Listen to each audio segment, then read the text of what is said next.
Paper ফেলে দেন, সাদা কাগজ দেন, মনে থাকবে। আজকে একটু সতর্ক করা হলো, হ্যাঁ এটা করবেন না, এই পত্রিকা দেওয়া যাবে না।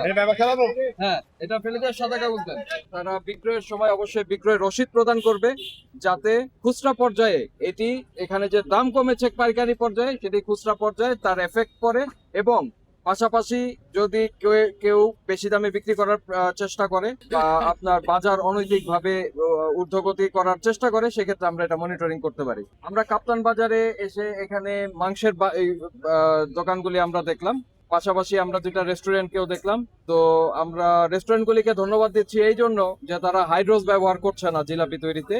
এটি জনস্বাস্থ্যের জন্য একটি ভালো দিক যে এখানকার যে যারা জিলাপি কিনবেন তারা হাইড্রোজ ছাড়া জিলাপি পাবেন। এই জিনিসটি যাতে কন্টিনিউ হয়, এজন্য এই রেস্তোরাঁ মালিক সমিতির যে নেতৃবৃন্দ রয়েছে তাদেরকে আমরা অনুরোধ করব যাতে হাইড্রোজ ছাড়াই তারা এই রমজানে জিলাপি তৈরি করে আর আমরা শ্যামবাজার আর এইখানে মিলে আমরা 13,000 টাকা অর্থদণ্ড করেছি, সতর্ক করেছি আর কি। এটা আসলে অর্থদণ্ড নয়, সতর্ক করেছি ভবিষ্যতে যাতে এই ভুলগুলি আর না। আর পাশাপাশি আমাদের অভিযান, ভোক্তা অধিকারের অভিযান, এটা অব্যাহত থাকবে।